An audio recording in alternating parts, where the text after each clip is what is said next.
Alright, I know I'm only a year late on this, but I'm back, and today I'm going to go into Lucky 7. So, Lucky 7 is probably one of the strongest combat options in the entirety of Xenoblade 3, at least until you're completely optimized in the post-game. And so I was going to do a full breakdown on all of its abilities and how to misuse it. So once unlocked in Chapter 6, how it works is you simply activate the Noah exclusive talent art, Unlimited Sword. And once you do that, it triggers an animation and 10 seconds of invincibility happens, which you can extend with the Glittered Melody pause buff if you want, spread it to other party members through interlinking and Resident Flag, which is a good strategy to gain infinite invincibility if you want, but oftentimes that's even overkill for what you need.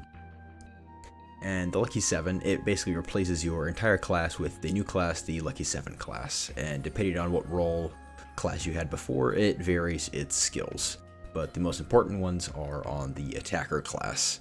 The four skills are Cut in Half, which adds a 5.91% chance to inflict doom to one-shot any enemy on every single hit, excluding bosses and UMs. It's 5.91 because it rolls a 3% chance twice for some reason. The other skill is Opening Stand. It gives you a 20% art recharge every time you land a crit, which is very easy with this class with its 50% base crit rate before anything.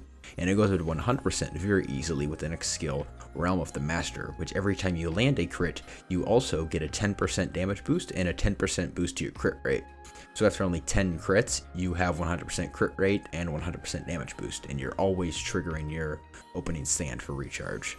The last skill is Silent Sword, which is minus 40% aggro generation, which isn't that useful because you're going to have all the aggro and there's not much you can really do about that with how much damage this class is going to do. How this gets really absurd is when you can start building around these skills. And you can even do this right when you unlock the class immediately in Chapter 6. So it's pretty common knowledge at this point that one of the best ways to do this is with the skill Capable Hands from the Flash Fencer class, which charges up your talent art right at the start of the fight. So you can use your Unlimited Sword talent art immediately, and you can just start the fight with Lucky 7. Oftentimes you do use this on Flash Fencer because it's the base class, but it's best used on Seraph. You transfer the Capable Hands to Seraph, and then when it gets hit, it will give you the Awakening buff for even more damage, and that will transfer to the Lucky 7. But the stance won't transfer, so there's no point in really trying that. The one last piece of the puzzle you can do is the Chakra Ring accessory. So I've covered the Chakra Ring accessory before, but just to refresh everyone, it gives you an increase to certain effects when you chain multiple arcs together without pausing. In this case, it will improve damage and combo time, which is relevant here. Up to you chain 6 arcs together, you get a maximum chain of 1.8 times combo time and 1.8 times damage, which is very relevant on the Lucky 7 talent art, Final Lucky 7, which is the full smash combo.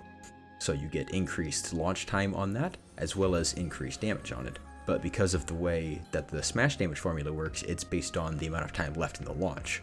So in reality, instead of getting 1.8 times the boost, you're getting a 1.8 times boost twice for over 3 times as much damage once you've done this full Chakra Ring.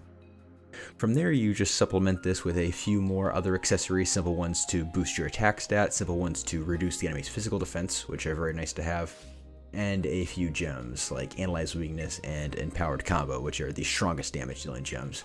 The last gem slot is a little bit more flexible. You could put extra buff time here to make your invincibility last longer, extra buff power here to make your awakening buff stronger, and so forth.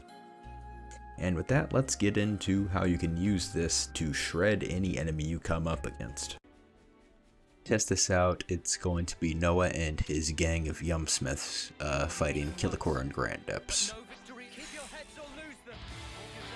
So, when you start the fight, you can just start with that Unlimited Sword, thanks to Capable Hands here.